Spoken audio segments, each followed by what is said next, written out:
I think we're getting used to this location.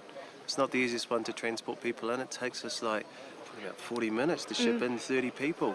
And yes, this is a big day. 250, lots of it's with the Army. We've got a few independents and they've travelled from all over the place, like Napier and Palmerston North, and we've got a whole heap of Wellington elves who've come up to be elves here again. So we've got a good, strong bunch of regulars that keep coming back.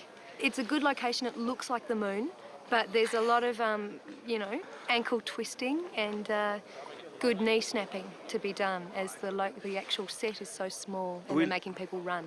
We've been using the Army and we lost 5 orcs in the first day. Basically 2 to claustrophobia, 2 to twisted ankles, and 1 to a busted Popped out knee. Yeah. So. And in total it's 7 down, I think. 7 down. 7 to Ruapehu, 0 to us. Yep. So. Going through them like flies. And the moss. I don't know if you've heard about the moss. Doc's probably round, but yes, we're only allowed to walk on the carpet, and you've probably seen a lot of carpet round. Oh God, we're probably standing on moss. Actually, so it makes things a little bit difficult. Sometimes we've seen people going to war and then they're dodging moss instead of thinking about going to war. So we try and keep an eye on that. But we're very environmental, and everybody's very careful. Go the moss. Go the moss. Rocks. Rocks. Rocks. Yep, on your rock. Moss. Oh, shit. Moss. Avoiding the moss. Going on to come. Avoiding the moss. Going on to the. That's great. Ready? Hold! Dorso! 1, 2. This is the biggest low-budget film being made anywhere in the world at this time. It's the biggest low-budget film being made in the Wellington area. In the Wellington area. It's the biggest low-budget film being made in the history of the planet. I know. I've always been asked, all the actors have already said, you know, with a budget like this, I can't believe we're like shooting in tin sheds. Where is all the money going? Did you tell them we built these tin sheds?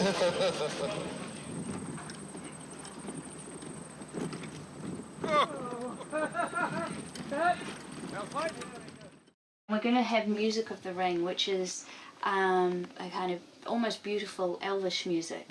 So it has this very sort of lyrical, seductive quality. That's so deceiving. But Black's speech comes up underneath. There's this sort of bubbling, insidious, evil, whispering stuff, which gets louder as it becomes more obvious what it is. You know, its true nature becomes more known. Right, so each of the ring wraiths are going to have a different sword, is that the idea? That's right. This is the... We're trying to attain some sort of mythical reality, I think. And it has to look like it's been lived in and sweated in and broken and repaired. And if that feel can come across, then I think something will come through. Good. I've had requests again about people coming to view things as they happen. For instance, today, the makeup tests. I had to say no. I'm obviously going to have to do a memo. It's wonderful that everybody's interested, but we can't have people standing around watching actors doing their thing. They may never have seen it before, and it might be highly amusing and very interesting. But I just have to say again, everybody, the answer will always be no. So please don't ring and bother asking anymore, because the answer's going to be no. Just so you know, one debate we're going to have with the Maori tribe there is the depiction of the peak. And I'm sure we're going to want to see it. No. You don't want to see it? Well, should we just say what we're I think we'd probably win it. We just have to go through the argument, you know. Well, it's interesting because I don't think we would see it, because if we're seeing the peak, we're going to want it to put in as an exploding volcano, because Mount Doom's erupting the whole time, and if we're putting an exploding volcano in, we're probably going to make a more interesting looking peak. Right, yeah. Because the peak doesn't look like shit from here. Right. The peak just looks, you can't even see it's a peak, it just kind of just goes up to a sort of a ridge line, and and if we're going to have Mount Doom, we just want a big cone blasting away up there. So this is actually bad photography. in a funny kind of a way, it's a situation where we'd point our cameras up there, but we might then replace everything up there with a miniature and a blast and CG. So we can tell them that we wouldn't see it. I think in a way we could be very honest and accurate to say that the peak will not be appearing in the film. At the moment, we're knee-deep in a bit of a numerical challenge. We were talking about it yesterday. We feel like we're drowning by numbers in this department. It's because the complexity of it that we need, because we've got so many shooting units, and there are so many doubles, both scale and big rig double. We had 64 Frodo outfits that we would need for the films and 32 Aragorns, and we were up to 133 bags, travel bags, for each of the characters. And as a consequence, the girls are feeling ever so slightly disheartened. All of our stuff was supposed to arrive today, apart from trunk radios, is either not in the country or is in Auckland with customs. So they're scrambling, trying to find replacements. But I'm going to have to work tomorrow to sort of sort it all out so the second unit aren't left too high and dry. But they don't need walkie-talkies next week. I just want to know what gear we've got and what gear they have, just so it doesn't end up there being anything missing. At the moment, we've got everything. It's going to be borderline. I'm waiting on some stuff to come over now, whether we've got enough stuff for Monday. I can make it work, but it's a bit of a shit fight. But yeah, just letting you know that at the moment. But at the moment, I don't want you to work tomorrow. I can't see another way of getting it done. The one thing that we're obviously going to deliver, and it's obvious we are, just from seeing, is we're in a sort of ILM or digital domain level of quality, probably better. I mean, there's every expectation that Gollum is going to be better than Jar Jar Binks, just in terms of his realism and his lip sync and everything else, you know. I mean, we're aiming at that level. We're going to be using the radios that we've got on Monday. Yes. So there are not going to be any other radios to work with. Capital Communications bringing those 30 in case, as standby. Which 30? You said they weren't here. We can probably do every shot that we've got planned for. If we lower our sights to Lost in Space, we'd lose half our guys because they probably wouldn't want to be involved, but then we'd hire cheaper guys in who would just be happy to do it anyway. We'd be down to that quality. They'd get the shots for that sort of amount. I mean, you know, there's options like that if they choose. Well, you know, we've had these radios for ages. I'm not quite sure why we just haven't distributed them already. Because I was waiting for the accessories to arrive and the trunking radios. Right. Okay. I don't want you to work tomorrow. Certainly. Thank you very much. I'll drag Charlie in and really get into it with him, and I'll just see if there's something I can spot that can get rid of a couple of million at least, just to initially to get a head start on it and just see what we can do from there. Yeah. Take Jo's salary out of my wage if she can't work tomorrow. She's got to work tomorrow to get everything finished. If you have a problem with that, take it out of my salary. You have my Cara, I've got her over there in tears. There's walkie-talkies. I mean, I can't believe we can't distribute walkie-talkies. She has been working all week trying to sort out the mess that they're in. It's still not ready to be done. There's still people wanting more. She's battling with people trying to work out what they want. She cannot finish it by today. She has to work tomorrow. I will pay her. That's it. That's all. It's that easy. I'll do it. Take it out of my salary. How you doing? You ready for the first one? What's up? What was that? Normally we've got like a main unit of lighting, which is where most of the lighting goes, and then there's a second unit which is not quite as big as the main, not using as many lights perhaps, and then there's a miniatures unit again which normally doesn't use as much lights, but on this job each of those three units are as big as each other basically. The second unit almost has exactly what the main unit has in terms of lighting packages, distribution, gripping gear, what have you. And the miniature team, a lot of dimmers and that kind of control work. It's huge on that scale. That's why we've got so much gear here laid out, ready to be distributed to the different units. So we basically just sit here for most of the day and we talk about old movies, keep our eye out for Rick Porras, the associate producer. Somebody just checks the window, sees if he's approaching, and when we see Rick coming, we start doing some storyboards. Okay, so if you bring this part here, with this is one with a... And we get 2 or 3 done, don't we? And talk about old movies again. And you come on. So it's good, it's a fun day, good day. Last of the summer days before we start the hell of shooting, really. Our storyboards also go into the animatics. And the animatics are like a little movie version of the film that we make in advance of the actual shooting, where we film our storyboards with a video camera, we then cut them together on the Avid. It gives us an opportunity really to look at the film ahead of shooting. It informs us about the script, tells us if bits of the film don't seem to be working, if the pace isn't quite right, if there's boring bits, if the momentum is wonky, we have a chance to fix it. what the brief for the tree was, that it was a very old, gnarled tree with long limbs that crept right out over Bag End.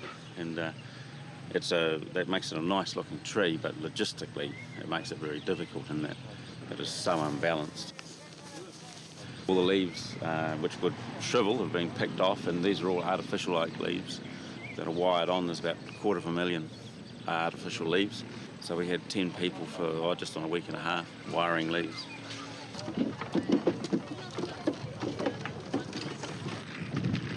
You've painted a lonely mountain. Echenin, it's from the verb echedo.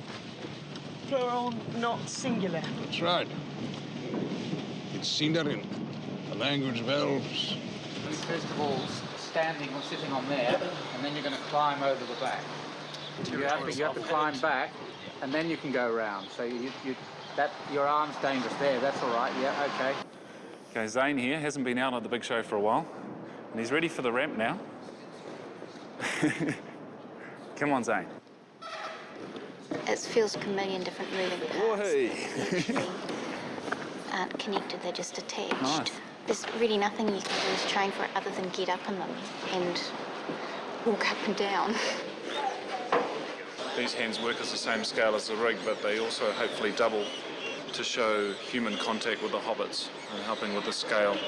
Only a couple of carrots and some cabbages and those 3 bags of potatoes that we lifted last week and then the mushrooms the week before. Yes, Pippin. My point is, he's clearly overreacted. Run!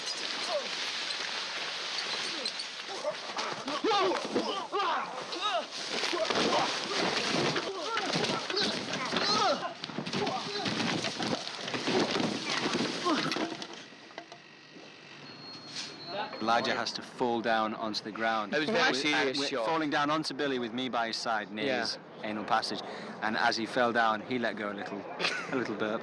Right. That was great. Fantastic. Okay. All right. Thank you. That was great, guys. Have you got one more in you? Me and Dom were doing a lot of good acting as well. But Yeah, I can't wait to see if it shows up on the sound. And my eyes were nipping, gonna show up on and the it was DVD. really, really sore. And I was almost sick. And even the thought of it now. My nose and ears were bleeding. Yeah, they were. You gotta love your castmates. Is this a statement? Is this a suggestion? No. Is this an aspiration? It's aspiration. Have you seen Elijah's ears? Okay, well they're looking good. But it's very important that you get an indiscernible blend down onto that.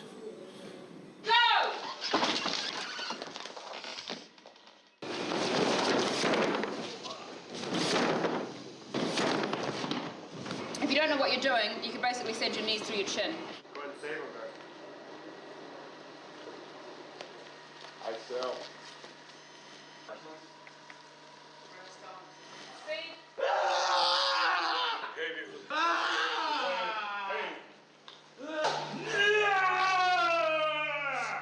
I'm just going to pop the second unit of this.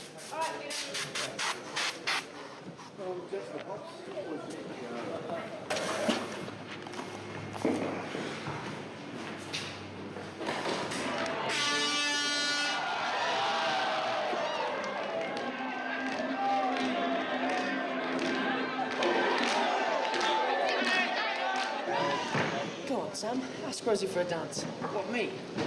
Just walk up and take her hand. I think I'll just have another. So this Elijah guy, you know this Elijah Wood guy? Yeah. Have you spoken to him? Yeah, a couple of times. I was speaking to him today, and he's just been a real idiot. He's up. Hey, Hey! how are you? Sit How are down, you, man. man? How are you? Hey, good, good. This party seems cool. Elijah Wood. Hey, I've got a present for Down, you. Monahan. I've got a present for you. A present? Yeah. What for? Oh, yeah. Nothing. Yeah? Just something I picked up. You deserve one, man. Oh, that's cool. You guys rule. I'm gonna go and get it. All right. He's a Next time, I'm gonna punch him right in the I already did that to him the other day, man. Yeah? Oh, yeah. He cried as well. He's like, Hey, mate! hey, hey, what's going on? Colin Apple. Hey! Hey, you guys. I've never met friends like you before on a set. Shut up. No, honestly, I mean it. Nah, I would agree with that as well. Know about my apples? Never been so close to No. two people in my life. Yeah. Know about my apple? Who is that? Be an extra. I have no idea. He's jabbering all the time. I I sat know. down, talking to you, trying to run my lines. Right. Jabba, jabba, jabba. Yeah, I was constantly trying to hang on, interrupt. man, I'm busy with... Hey! What's Hey! going on? Billy boy! Hey, how are you? Hey! All right. Billy boy! So we need to get back up in a minute or two, I think. Were we going back Yeah, up? I think so. I can't wait to do this scene with you. Yeah, we'll have fun, eh? You're just so giving. I think as that's well. us. All right. There's one coming into land and then there's 3 small ones, but you'll be fine. I'm the plane spotter out here at the airport and the studio is just behind us, and I have to tell them basically when the planes are coming overhead because we have to stop the filming. Some of the actors are a little bit more testy than others. Some like it through rehearsals, some just when we're shooting. And basically it's a great job because I get to sit out in the sun all day long and read books in between. Occasionally I'll pop back for a little food, but apart from that, I just spot the planes.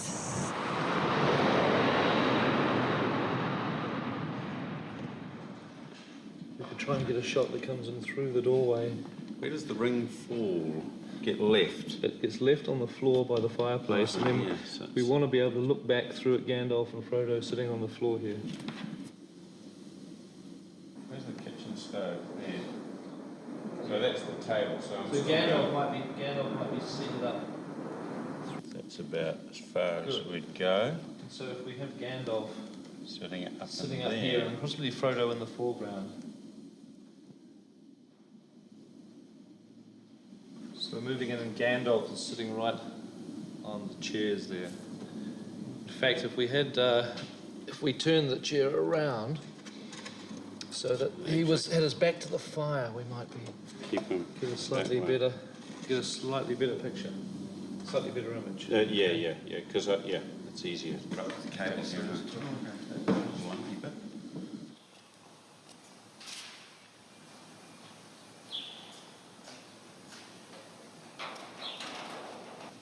We've had to build this facade 3 times. One for this set, one for the large set, and one for the large set up in Hobbiton. So we've got to replicate this part of it twice, and then do the big set in Hobbiton as well. All the furniture's got to be built in 2 sizes. This is mainly for Gandalf when he visits Bilbo and Frodo.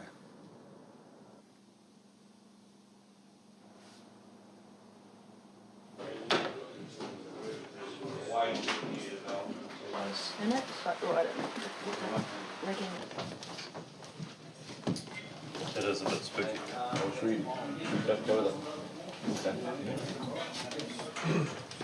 Well, they should have the checkers standing behind the other doorway, please, Joe. The same way we brought the cast in. We need to do checks and shoot.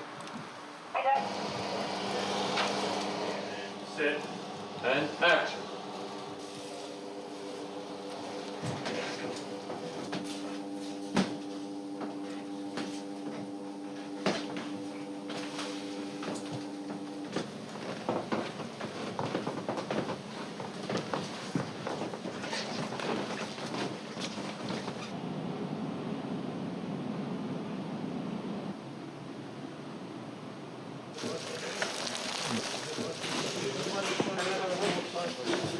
When we hold the tongs out, it'll be a thing where you'll have to put your hand out here, and the tongs will be over here. You know, it's sort of like what's going on here. And we wait, you know what I mean? It's kind of, yeah. What are you doing? And it's burning. You just watch it for a moment, burning, and then.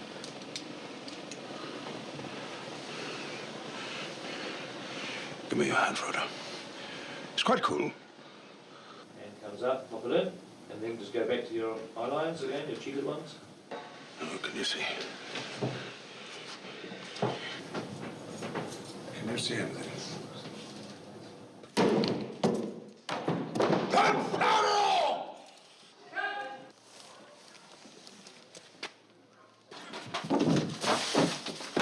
Something sort of that's quite You know what I mean? It sort of has a... That's essentially what it is. Well, yeah, okay. All right. All right, well, why don't I quickly go bang off this pocket shot so we can free up Richard and the other camera. You guys set up this for handheld. Yep. Yeah, okay, good. That's good. That's good. That's good. That's a good feeling. Now, should we just try it with Kieran and Sean running the same lines off camera here? So Sean and Kieran swap places. Now you've got a backpack on, Kieran? Little! Samwise Gamgee, have you been eavesdropping? I haven't been dropping no eaves, sir. I was just cutting the grass under the window, if you follow me. A little late for trimming that, isn't it? I heard raised voices. Speak! You're actually telling the truth, which makes you even more Keep scared. it hidden. We never speak of it again. No one knows it's here. Do they? Turn. Do they, Gandalf? There's one other who you put behind the ring. Gollum. I looked for the creature of the fountain first. Right, stop. Stop this. Step that, please. Well, that was, on the move. apart from the lines, that was the timing was great. Apart from the lines? Yeah, apart from the performance. What? The timing was really good.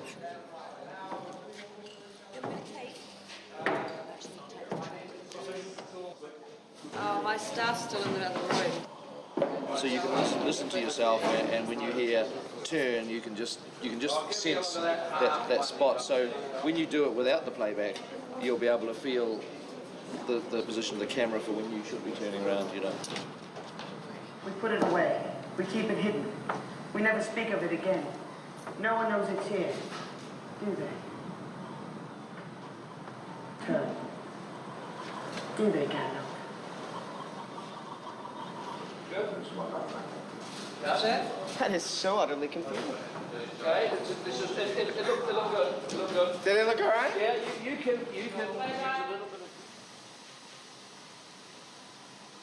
Flash. Here we go, and action. All right. We put it away. We keep it hidden. We never speak of it again. No one knows it's here, do they? Turn. Do they, Gandalf? And you're basically just And I can't go beyond that. No, Correct. but you can put your elbow down there. The more down there you are, the better it looks actually. You know, it goes back to the Yeah, well, I fire. didn't try. No. And action. It is the master ring. In, gon, I, up, ra. We had videos made by an expert in Elvish, and this man has studied the language, he knows how it sounds, he's put it all down on tape for us, and so we've used him and Tolkien's words, Tolkien's book. How is it? Very well. Well, very odd. I mean, more than usual.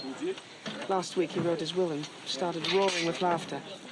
It's much better for the actor to find the accent finally, before looking at the script, from spontaneous thought and speech. If the actor can use the accent in his or her spontaneous speech, it means that it doesn't matter what's in the script, wouldn't you think? They can handle anything. They can then do anything that's thrown at them. And food and drink will be flowing all night. Back out the way. Straight up. Spot up all the wine. Hi, as I go over my lines in embarrassment. Yeah. Okay, let's just check you at the bench for an opening frame. Action.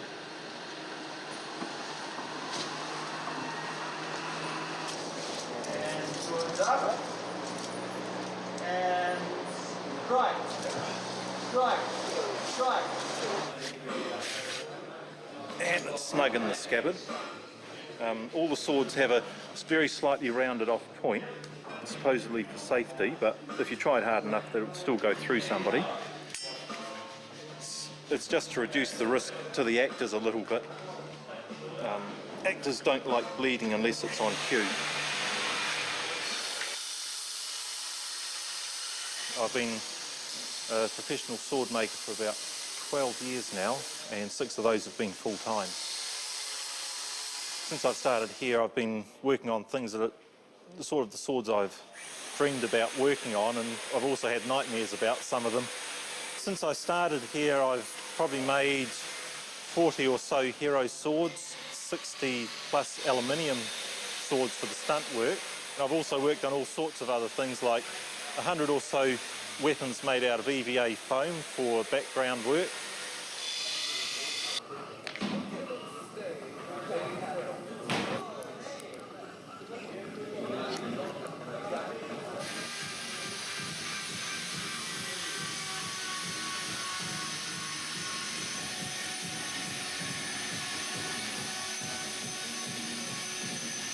I had a friend who was really into sword fighting, and he tried it out, but his one was pretty heavy. I remember finding it quite difficult, so it'll be interesting.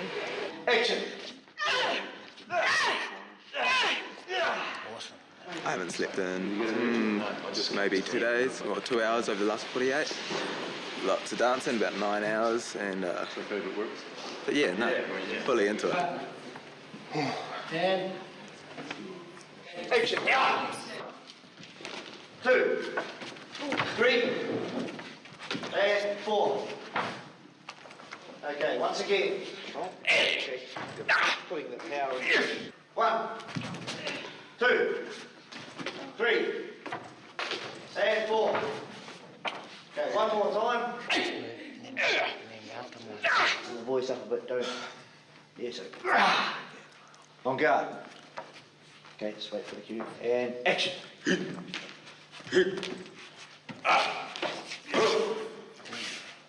Okay, you didn't see another one. Action!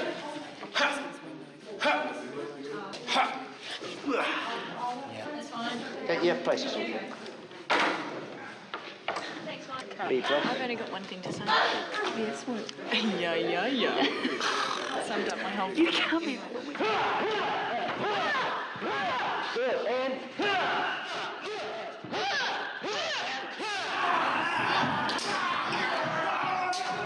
That's good. Wonderful. I think the majority of people watching a sword film love the action, the sword play. I have a saying about swords that through life you have a constant struggle between good and evil. And in the old days they used to settle that with the sword. That means you're standing with a sharp sword, eyeball to eyeball, with the goodie or the baddie, whichever you want to be. And you need to have a lot of courage to carry out that act. With a sword, death has some dignity to it. Wow, they really do work. It's pretty amazing, isn't it? Where can I get some? Hey, dude, look at that. Bitchin'.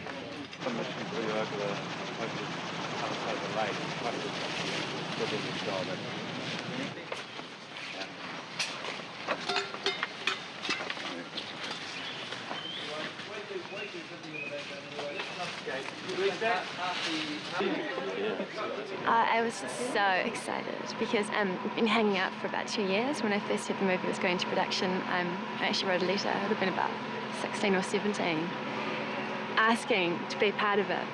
And now finally, woo, here. It was a good time. Pretty much the usual walking backwards and forwards, 3 days. You can't get in unless you've got these lovely pointed ears. You know, they're a requirement. You just, I mean, if you haven't got them, you don't get in. Also handy for the Star Trek movies. Absolutely. Yeah. Trying to find extras, it's important to get people that are really into it and that aren't, I don't know, that aren't annoying. Back and put them behind there so they can come through. When you have such specific physical types like elves and things like that, everybody can't be an elf, so therefore my pool runs out. We've got 300,000 people in Wellington, and I'm trying to find a pool of very tall, very beautiful, aged between 16 and 30, supermodel, available 24 hours for 2 years. Yeah, you go figure. We're really kind of stretched at the moment, so this is quite a big job for me to try and make sure that the good ones get in the front. Now, He's falling into the shadow world. He will soon become a wraith like them. Don't be so sorry next time. Today we've got the horse Florian, who plays the part of Asphalov, Arwen's horse. It's his first day on set. We can train him for all sorts of things like noise and fans and smoke and lights and mirrors and cameras. We can't reproduce 100 people on set. So it's all a little bit, let's see what happens, and I think he'll be pretty right though. Whoa, don't bite me. Set. And... No, hang on. Ow, ow, ow, ow. That hurt. Why'd you do that? All the rock. You're out. Dead right. Where is the end of the shot? When we come off the real road.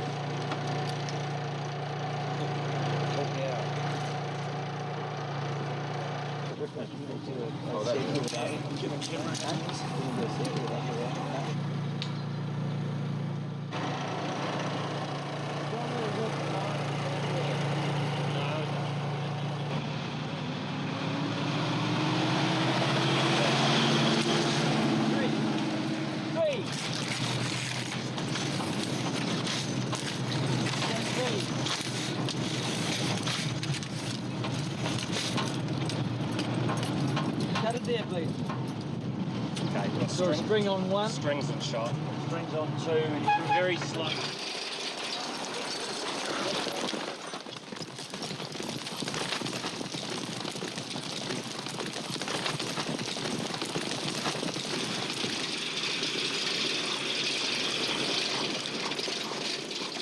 So Liv comes up and grabs them back, pulls them back into the...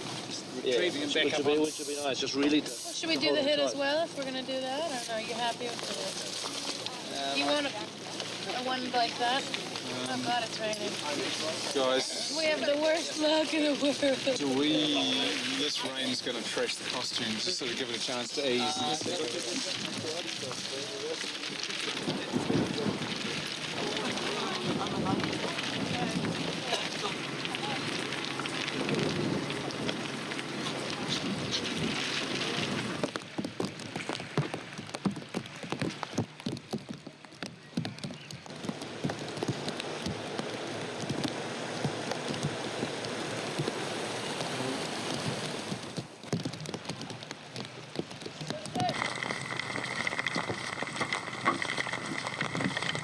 While most people are at home trying to save their houses and sandbag their belongings, we make a film.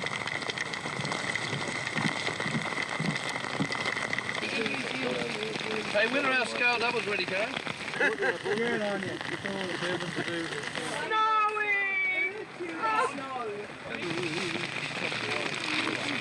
Richie's made snow just to keep you happy. Just absolutely brilliant. Thank you. As they're slipping it up, slip this chap back. Well, you'll be here and they'll be there. You keep down with the head. You're disappearing, we can have you going behind the bush and then... At the moment, because we may have to come back. And the other thing is everyone's starting to get a little bit cold. I'm just saying, I'm very cold. I've got people shivering and horses shivering, and it's, I can see Well, people should we pull out now, eh? I actually think we should. Okay, guys. Oh.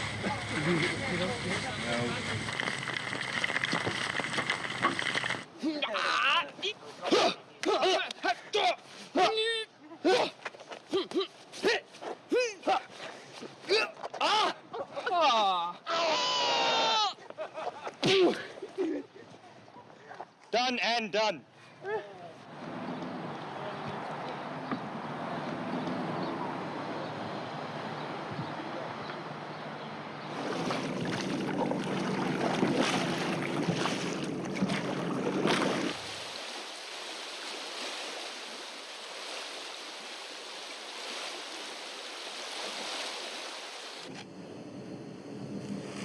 Trying to make these blocks look very slightly bedded in.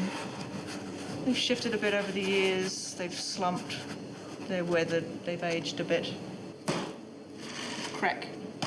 Yeah, instant aging. You realise this is a top secret process developed over 1 million years by cavemen and model makers alike.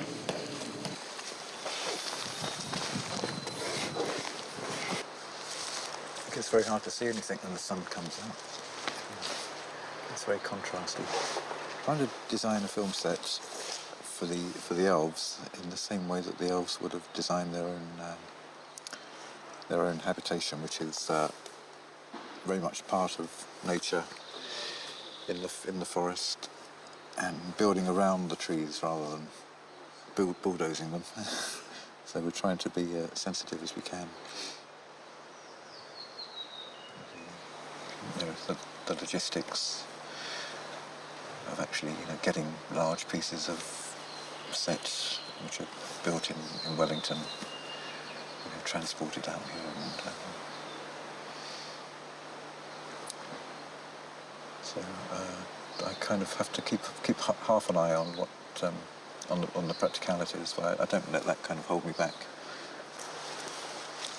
This was just a great opportunity to work on one of the best books ever written in one of the most beautiful places on earth, with some of the nicest people that I know.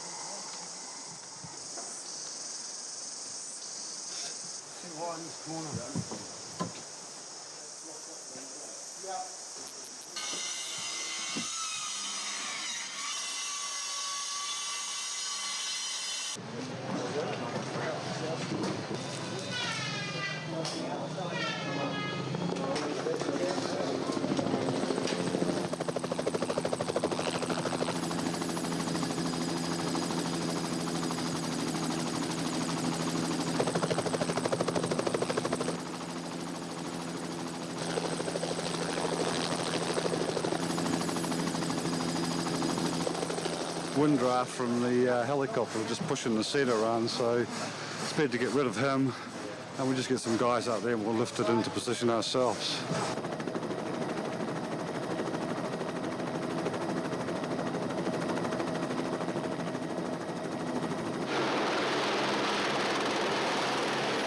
It's very easy to sit up 500 feet in the air and say, wow, that looks like a great location, let's film there. When you have up to 3 units per day, every day, for 18 months, taking that number of vehicles, those numbers of people, you really start to get an idea of the size of the logistics of this show. We have to think about the basics. Where are they going to go to the toilet? How are we going to serve them tea and coffee? If the weather closes in, we've got to put tents up for them. What are we going to do with the trash at the end of the day? So hopefully the director will only ever have to worry about flying in there on the day, directing the scene, and flying out again. I'll be taking a length of toilet paper in my pocket just for emergencies.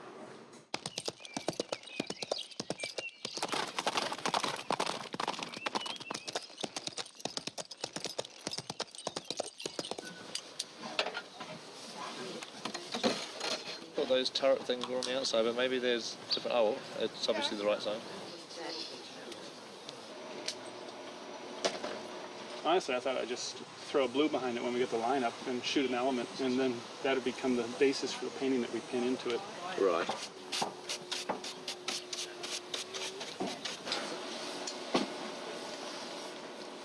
No, it doesn't look like the road's quite centred, does it? It looks like the whole thing should slide over. As Gandalf comes here, the camera will start dollying, and it'll eventually dolly and pan off the wall and through into the thing there. But yeah, okay, good. Well, it'll be good. It'll be great. It'll actually make it a really good shot. I think so. A really nice shot. Yeah. Okay, good.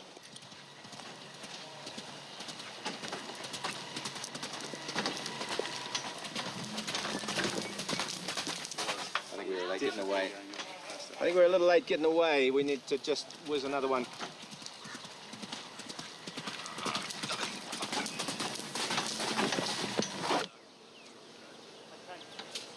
Just to try and get in a bit tighter, but we might need you at the moment. That just the way that your staff falls, it goes across your face a little bit. So might need to either just hold it back slightly or to take it out slightly. We've been shooting for about 4 months now, and we finally get to start to do things with the villains.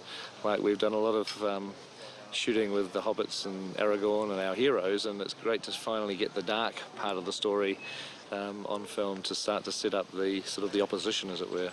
So it's good. It'll be fun to do this stuff. Alrighty, we are ready, folks. We're shooting this light. This is a shot that reveals a flock of crows that had been sent out by Saruman to spy on the Fellowship, flying down through a hole in the ground down into the caverns below Isengard. So in order to do this shot, we're using 4 different sets at different scales because the crows fly deep down into the earth, and these are caverns one layer below the next. So this is the first cavern. Above that, we've got a model of the ground plane, which is a much smaller scale, come down into a much bigger set, which is this one, fly down, swoop around through there, come out through a hole at the end of that set into another set, fly out of that and into another set, and in that set we have a live action shot of Saruman shot on blue screen. In order to do this, of course, each set has to have a mat at the end of it so that we can insert the set that's coming up in through the hole. So we essentially stack these things up from back to front, so essentially they're all stacked set, mat, set, mat, set, mat, all the way back up to the surface. Well, the other one needs to come forward. Adding the details takes quite a lot of time. We find that we need to add a lot more detail than what you might think just to get to the level of reality where even a lot of the detail becomes subconscious, but to the eye, that's when it becomes realistic. This is a smoke reader that we use to determine exactly the density of smoke and also to make sure that the density is kept constant during each of these passes, because the passes take about 29 minutes to shoot, so we have to keep the smoke absolutely constant during that whole time. Now the reason for the smoke is that, of course, this set is representing something that's extremely large.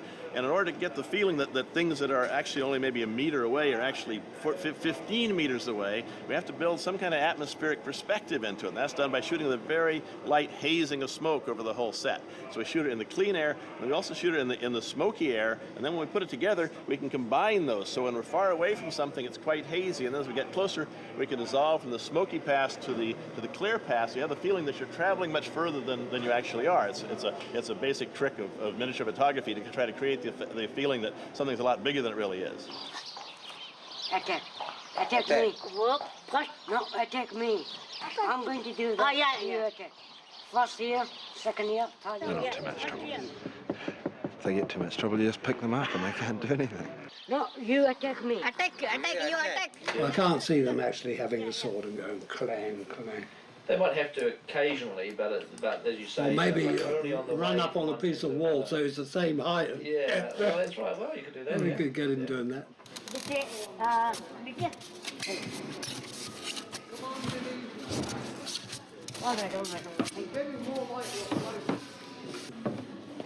The two to the left, you two, you have to cower against this, and then Sam says, "Get back, you villains." I forget the term, but anyway, get back, you so-and-so.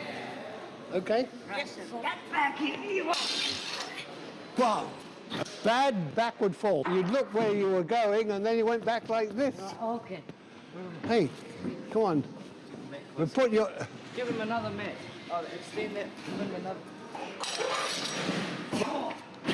Excellent!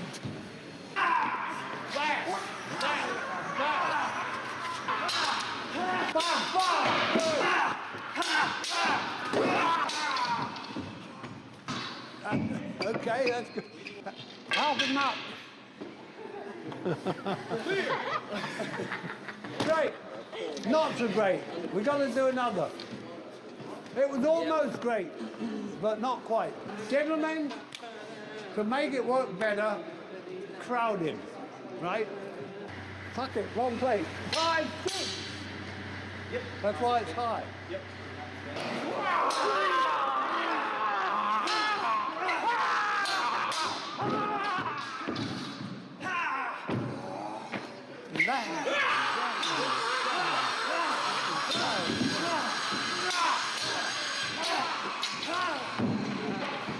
I want your head to touch back.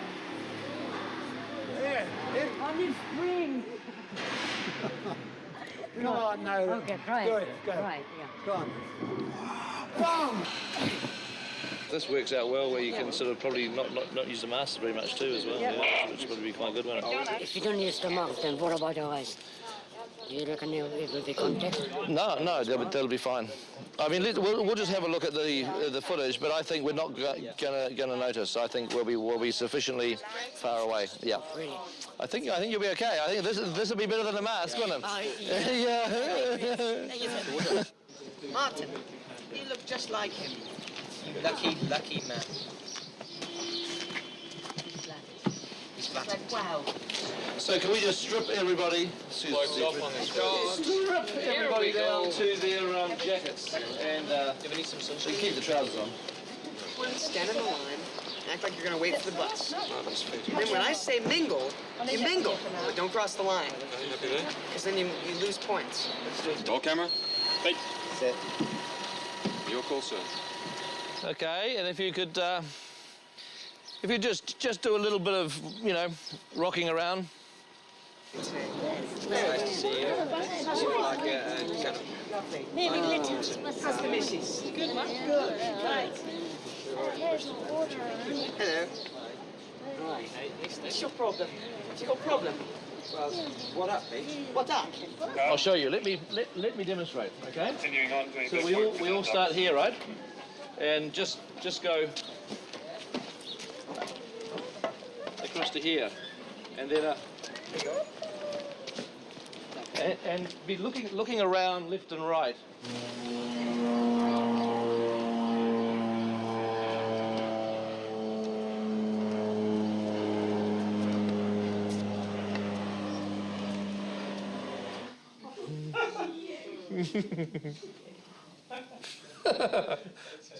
It's very bizarre, isn't it?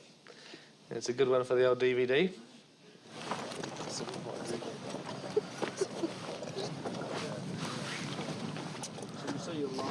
I gotta take mine with me when I leave.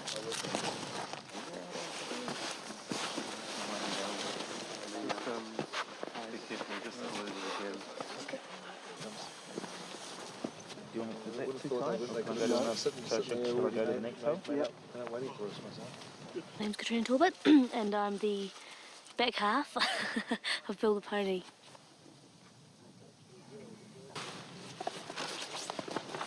We have to actually have a bit of practice on every terrain because it's different in the snow and in the mud and on the mountainside and in the swamp. We started with an agency in Wellington Actors. Okay, can we have a bit of room, please? She said if we wanted to get involved in stilt walking, then we got called in to do Bill the Pony. What we're going to do, you can see where these footprints go up the hill here. When we're all ready, we're just going to have you walking up the footprints, following in single file. And when Michael, who's playing Gandalf, gets to the end of the footprints, he stops, and everybody will position everybody behind there, and that's our starting position. Huron, who's playing Frodo, is going to be doing a little fall and a roll down the hill. Vigo's going to jump out and grab him. And then if we can just run the scene. Now this is just a wide shot, and we're only going to need the basic big movement, so don't worry about dialogue. As he falls, and then you take it. And you're going to fall to your right and roll. And fall, Karen.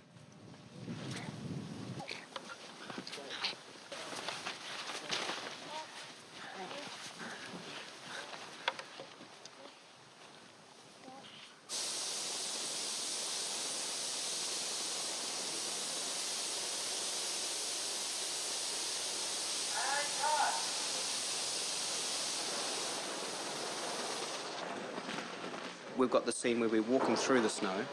Using this product, we can make something that people can walk through. And if you leave it overnight, it'll get very stiff.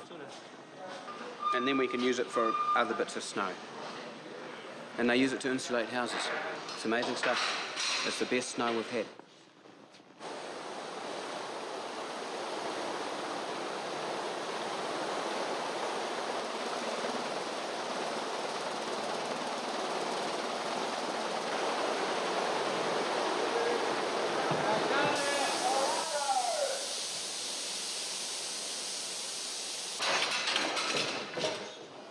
I'll be full of snow on the day and making an avalanche down here full of our foam snow.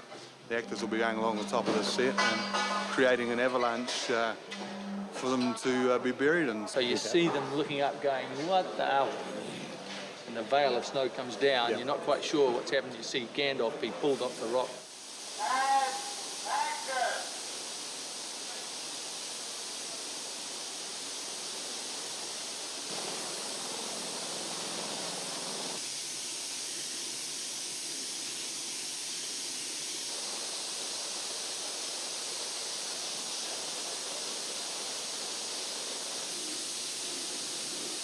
The simulated snow is a rice-based product. This is just light and environmentally friendly and doesn't seem to hurt your eyes. The rest of all the dressings are different products, the waxes and different foams and paper and Dacron. But apparently there's MSG and rice, which can't be good. No salt. Basically, it's like takeout. Hi, I'm Jamie Selkirk, post-producer and supervising editor on the show. I'll just pop you in here and show Pete's Trailways way on location. Come on in. Look at this. Widescreen, 34-inch flat-screen TV, audio cassettes, amp, SVHS player, DVD player, and SPB player. Pete can come in here when he's got a little bit of downtime while they're setting up a difficult shot in the studio or location. He can come down here, he can play his rushes, select takes, or he can look at any other sort of his favourite movies. So we'll just sit down here and take a wee nap on his couch, and we'll run one. When's the couch coming, John? Well, we're talking about it. Well... Should be soon. No one should expect me to come in here and cut without a couch. Just tell Jamie if he wants me to turn up to look at anything. There should be a couch here. Hey, Monday's good. Monday sounds good. Sam, start coming down.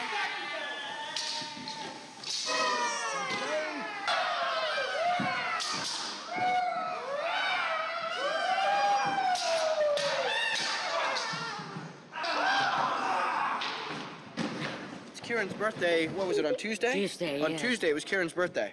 Yeah, so he's a very old man, so we have to treat him very gingerly. It's not his size. Some people think his height makes him delicate. It's not, it's his age. He's an old man. Look at the chiseled, the etched, the years of experience found on Kieran's face. And later you'll be able to see him wearing all of our faces. Is that true? Yeah, have you tried me on? Yes. Does it feel extra good? Yes. Yeah. Brilliant. Did you feel the dramatic overbite with my, yes, I my did. upper lip there? I Yeah, did. You did? Yes. Don't drool in that mask. No, I won't.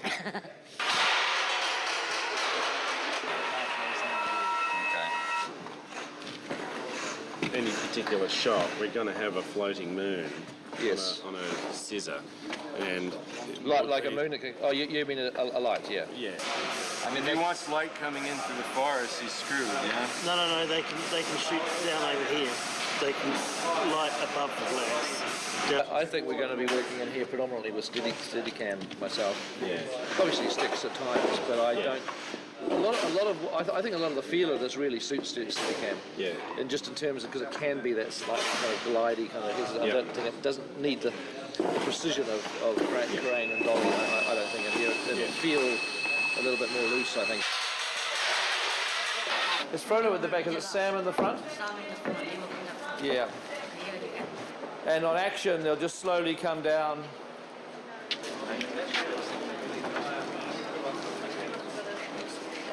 Let's put Brent there and the other two tallest in these two columns. Yeah.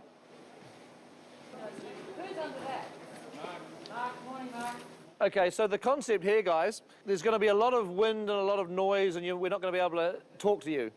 So when you hear action, which is a toot on the air horn, and then one step at a time, very slowly, like you're in a funeral procession, you just start to move down towards the hobbits, okay?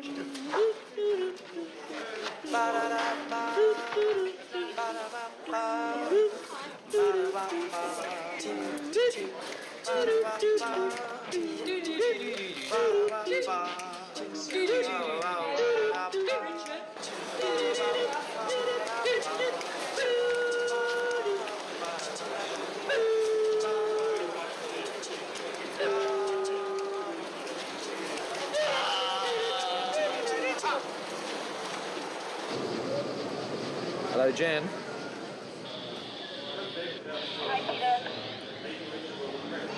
So can you just prepare me a memo to the art department, please? Can you can the memo just say that Peter wants to see designs and sketches of all hand props before they appear on set? Absolutely.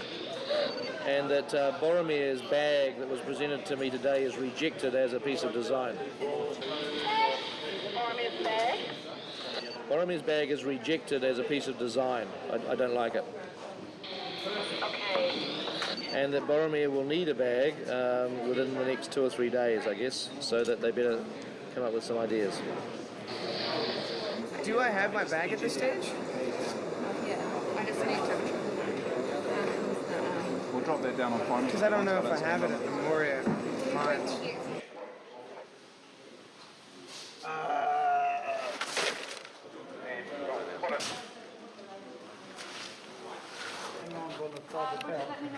Houston, we are go.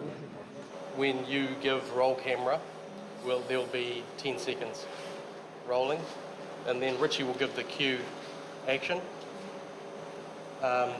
Pete will take his cue and start the air ratchet out the side, which will first pull the door frame and lintel out. Richie will take his cue from the action of the rocks. When Richie starts on his novel, there'll be 10 separate explosions quite quickly. They'll both be as loud as a .22 gunshot, but it will reverberate in here.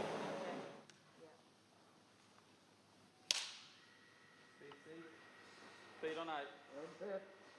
10, 9, 8, 7, 6, 5, 4, 3, 2, 1. 3, 2, 1, action!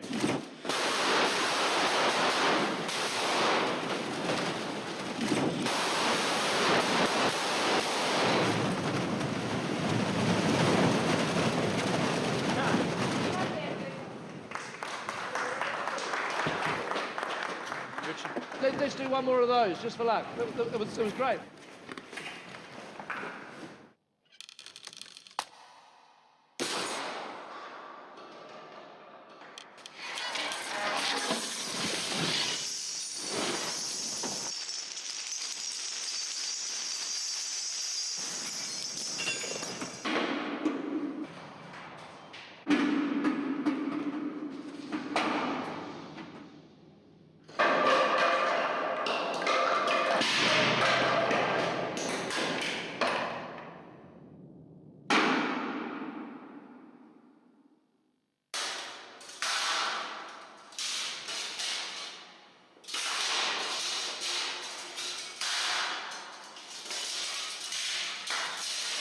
There's lots of good fake reverbs, but nothing can beat this. Real thing. Just wanted to get out of the office. What do you want to do? Well, I want to hear it from wherever, what it's like. If you want to just, we've got a sequence of cave troll voices that Peter has listened to and likes. We're going to try to play those through the speaker here and get the natural ambience of the tunnel. Mostly that'll be used for off-camera shots in balanced tune. Hey, David, do you want to power that thing on? On now. It's on? Is it pretty loud? No, it's just pretty scary. Can you get any more out of it?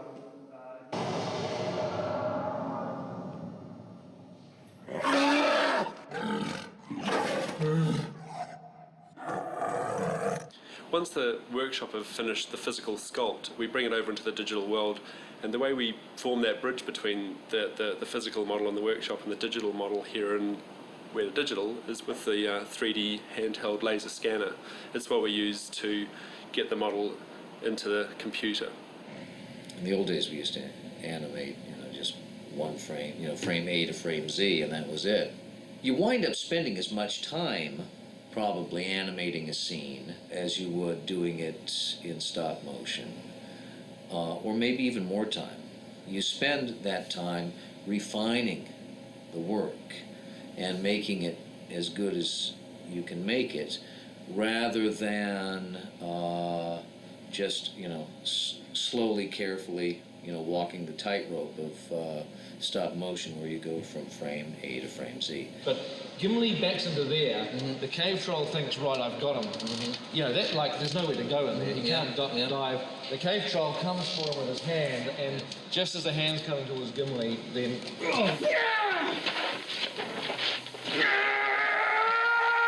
Except for the two hobbits jumping on the troll's back, really most of the scene up till that point had been played on the floor and not on the mezzanine or on the second level, right?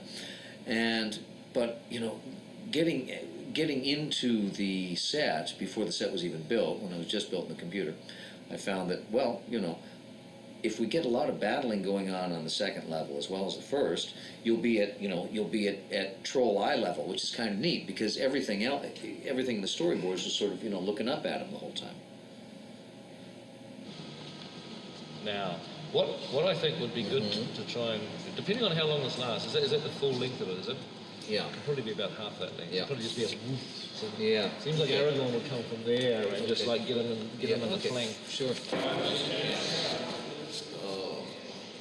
Once you have that basic choreography in the miniature digital set, what you could do was then put on virtual glasses and see that choreography from the point of view of a camera you were holding in these glasses. So you grab the camera and you run around and suddenly you're in the set with this big troll and you start covering it like a news cameraman, basically. And he wanted it to have a sort of slapdash, non-compositionally oriented feel, I think. Feel like it's like everything's being grabbed.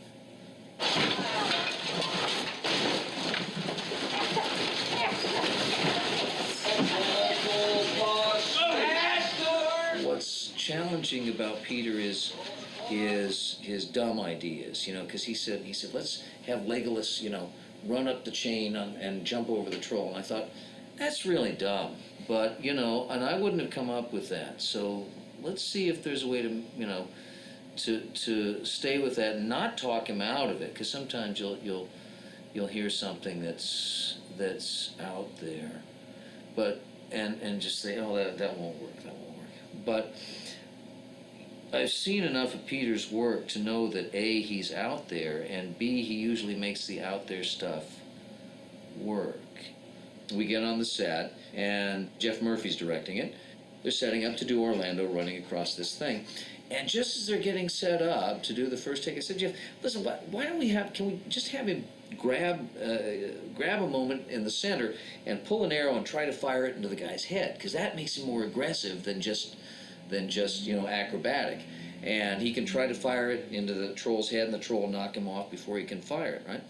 And so we'll see if we can talk Peter into that. So we did, and then Peter thought about that for a while. He said, no. What we're missing is him actually firing it bouncing off his head, and then him jumping off to get another shot at him, right?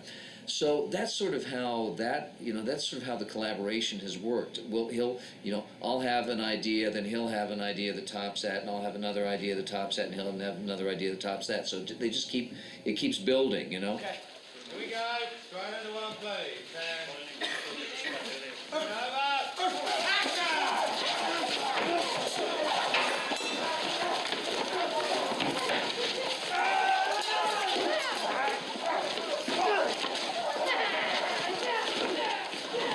The thing that we were told by Randy and Adam was to make him not evil. You know, they wanted him to be more like an animal, that, like a pit bull, where this is what he did well, was destroy things. And so at the end, they kind of wanted you to feel a little bit bad for him, that the Fellowship kind of had to kill him, but he wasn't like a raptor or somebody who's just pure evil trying to kill you. So at the end, Adam Valdez did the shot where he, you know, gets an arrow in the mouth, and you kind of feel like, oh, that poor guy, you know. So that was the kind of direction we got from them. They've got to defend themselves, and the only way they can stop him is by finishing him off. But that doesn't mean it's a great cause for celebration when they do finish him off. And I frankly don't mind if the audience feels a little bit dirty when it's over. being given the Balrog as the first creature I had to texture was quite intimidating, considering it's the main nasty creature in film 1. We had the big maquette hanging on the wall that was beautifully sculptured. We took that and photographed it, and I used that as the basis of the design for the way the wrinkles would flow over the body. Then I took photographs of elephant skin and used that to get the really fine detail into the surface texture.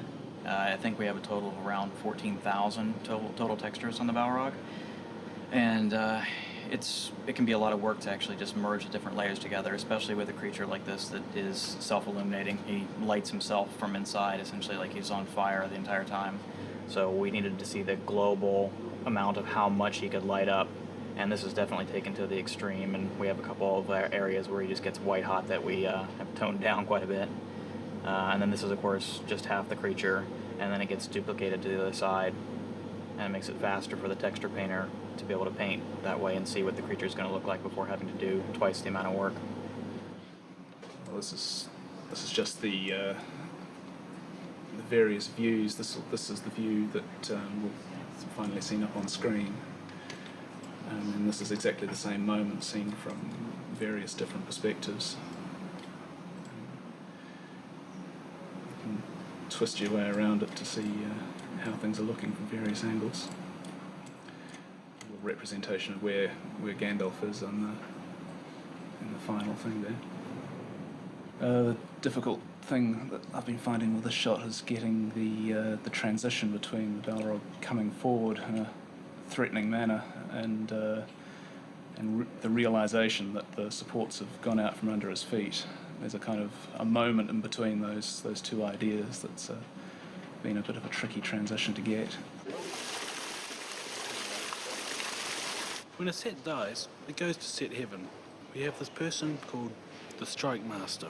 Grant Fahey comes along with his little elves and destroy it. It's a fast process, and they start from the top. They go to the bottom and sweep it out. It's all over. Tragedy.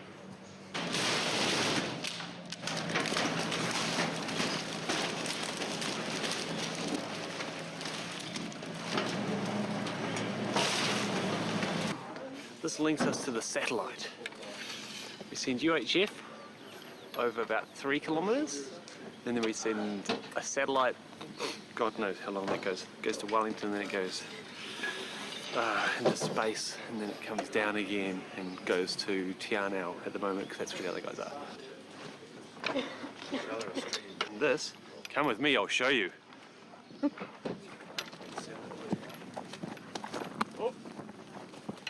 Nope. I just remembered we've got Peter with us today, so we don't have to send it anywhere. That would be stupid. Kate Blanchard is travelling this way to walk across the river. Hi. Now you've got to go back the way that we come in the mornings, and you'll see the first set of cones, and there's a couple of lights that come straight through the first path. Bringing Kate in, but we have to drive her in. So Missy is establishing the cleanest way to get Kate to set. I think Galadriel's all a bit poncy and a bit overexcited with her status.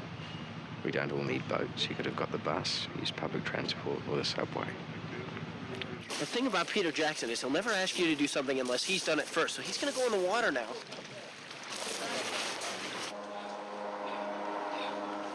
Mr. Frodo!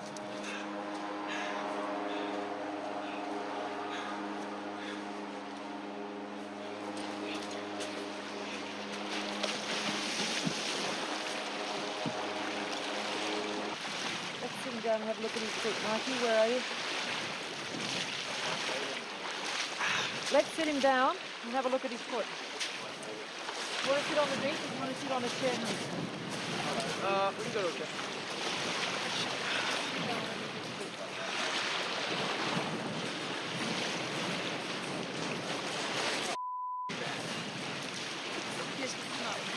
No, it's fine. Oh, right, can I think? Yeah. Just there was a stick pointing straight up in the water, and I just landed right on it. Right. Careful, careful. Just, Yeah, now it's bleeding too, so... yeah, it's gonna be bad. I mean, I don't know how. Bottom of the foot and just peel it back so that we can get out the wound. Good. Should probably elevate the leg more. It's not too high. Foot hurts. I actually had a premonition right before we start shooting that I was gonna get hurt, but I thought I was gonna get hurt jumping over the log. Jumping over the log? Yeah. Well, no, I just... Careful, gentle. Right. There we go. Looking like you're probably going Oh my God! Doesn't, yeah. Right. It's a lot of blood, So man. Mike will get a It's a lot of blood. Probably going to need about 3 or 4 stitches there. Hey, Mark. Is this special? Can you get us over here? No, it's sticky. It's going to be sore, but you know, should be all right. It's an hour in a car to Tiano, and it's 20 minutes here to get a chopper here, and probably only 10 minutes to Tiano. Yeah, we'll go for that then. Wait, I gotta be able to see the camera. I gotta see the camera. Don't block the close-up during the trauma. Feel a screw going. You feel the screw going deeper and deeper into your shoulder blade. Now we should do a bit of a rehearsal with Sean, just practicing with his arrow, getting used to the arrow, getting used to being a man with an arrow. Picking out other people's Oh, eyes. stay clear, everybody. Stay clear. Everybody keep clear. Whatever you do, keep clear.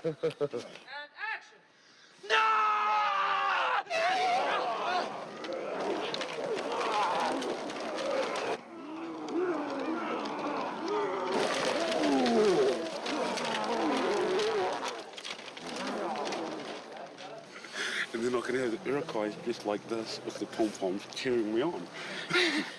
Goodness. Ow! Comes to you. Go Lex!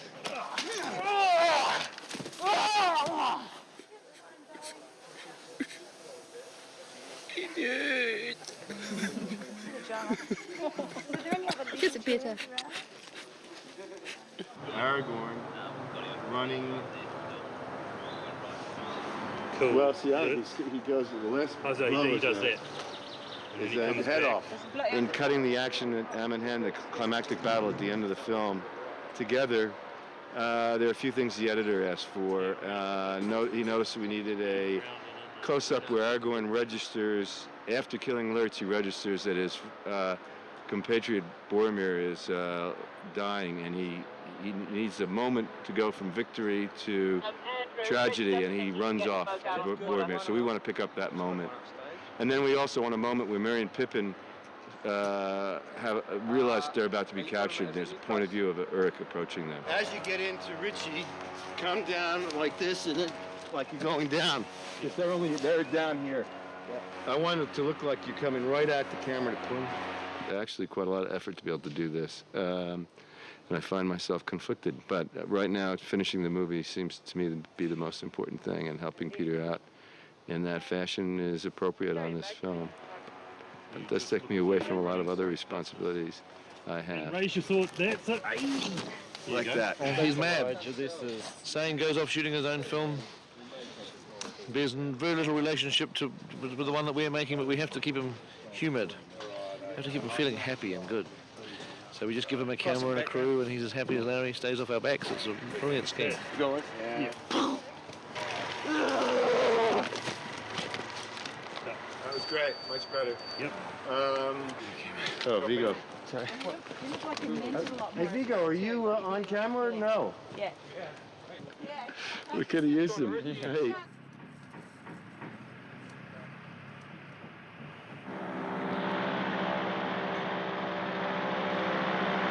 Waiting any second, they're going to say I have to go back to work.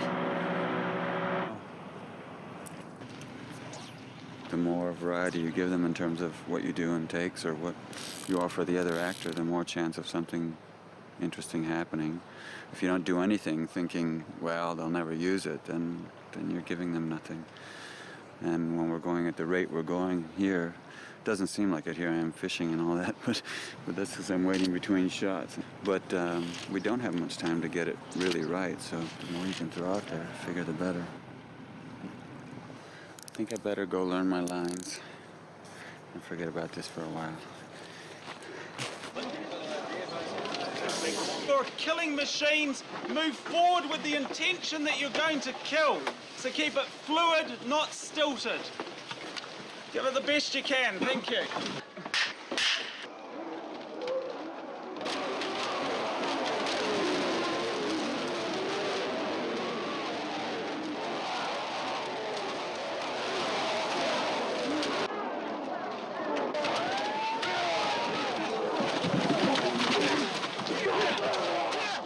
We have to deliver PG-13, but you know what I would hope is to make it a relatively hard PG-13. So it shouldn't be surprising if the first cut that we present gets an R rating, and we have to go back and trim some shots. That would be the desire, so that we get a PG, but only just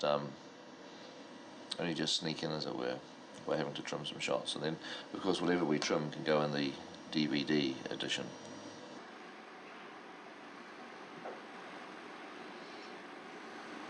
No, you've got very tight eyelids. Yeah, they. Oh, it's going in now. How's that feel? Beautiful. Just keep on looking down. Oops. That's good. Lift the bottom down. Good one, Bart. Can you open your eye, or is it too much? No, it's fine. It's fine, he says. Hey, let's have a look. Little freak fun.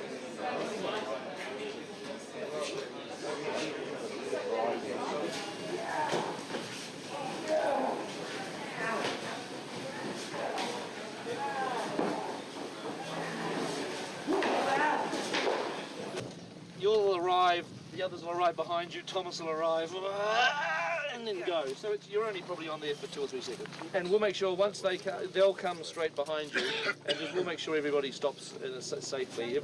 People should just move in and grab a goblin. Yeah. Grab a goblin. Grab a goblin.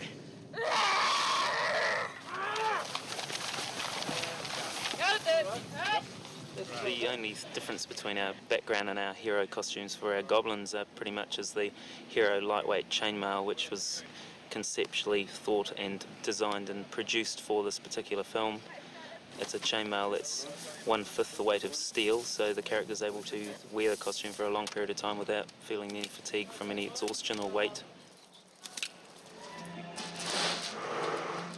Well, this is chainmail, lots of it. This is a Moria Orc suit that I'm working on at the moment. There's 13,000 rings in one of these suits when it's finished, and it takes approximately 3 days to make up one of these suits. Some of the other suits are considerably more because the mail is a lot finer. Here I am putting together plastic rings, and I love it. Absolutely mad as a meat axe, but I love it. And for me, it's been about 5 months of non-stop. Just the calluses on the ends of the fingers. However, we'll get there.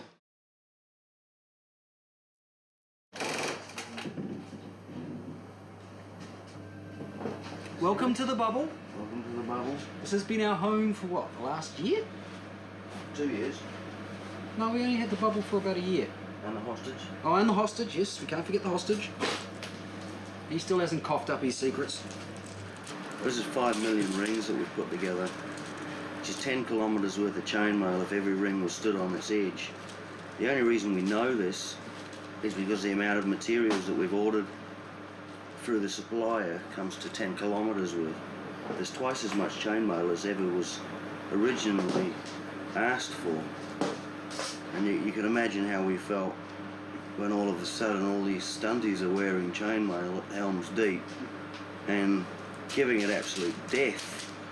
And sort of standing there thinking, well, I hope it all holds together, because it was never originally planned to do that. And so far it has. With the guys. Yeah. I'm just going to watch the blood off this one. Right, let's do it once more. Let's just do it once more. Turn around, yep. Turn around In into the the stomach. legs. Yep. The stomach? There. Gotcha.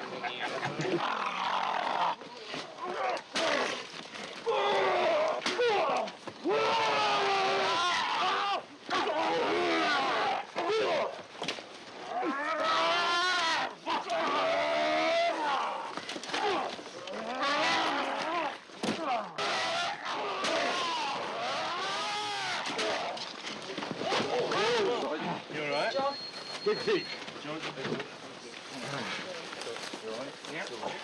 Right, John? Yeah. Well, this afternoon we've got the pleasure of Christopher Lee's company. Take two. Quite a few of his scenes with some really bad noise, background noise, fans, you know, humming. So he's coming in to do his ADR, or looping, as they also call it, to replace his dialogue lines. Power. Greatest power. No, I think it's power. You want more? I think power is the word. 3 rings for the elven kings under the sky.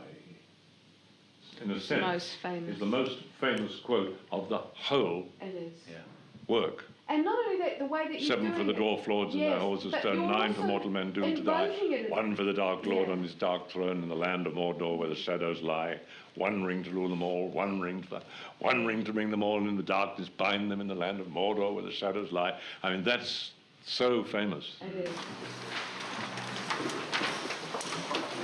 In Moria, we translated a text that Philippa and Fran wrote that are based on the scenes of Moria, and the text was translated by David Sallow into Dwarvish, and we used I set the Dwarvish text for the all-male chorus.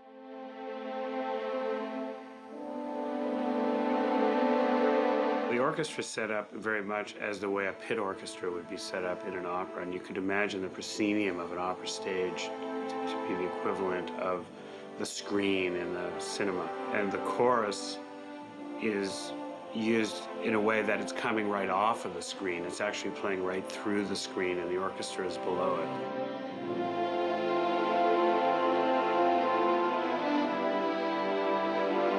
The score is really spanning a lot of music from the beginning of the 20th century right to the end of the 20th century.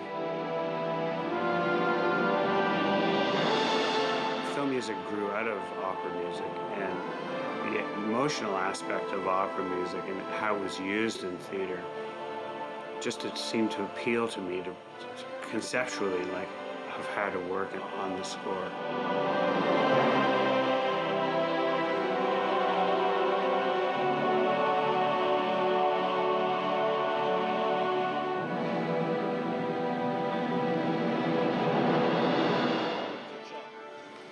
Just to fill you in on a little bit of musical history, Billy once did have a trumpet tree which he planted in his garden. Yeah, it was a lovely thing to see, but the council came and rooted it out.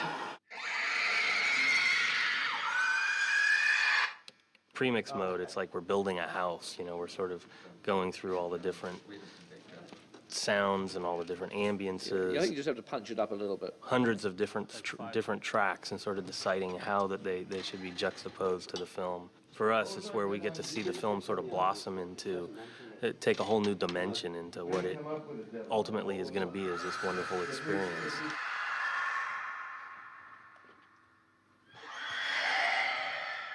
Peter was actually the sniffing of the wraiths. So Fran is the screaming and Peter is the sniffing.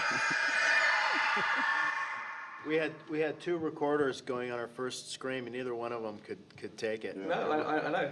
It's amazing. She hit some frequency which is really disturbing. Yeah, and a level too. Because we were standing across the room, and she just like went. You felt my hair go, and the paint was peeling. This is certainly not another movie. There's a lot of us are sort of really made a lot of sacrifices to be able to be on this picture because we all believe in it so much.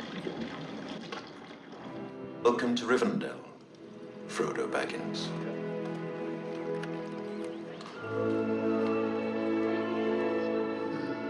Have it all finished in a week and it'll be a release. It'll be 1 down, 2 to go. But I will have a little break, so I'm sure I'll feel much better after the break and launch into the cutting of film 2.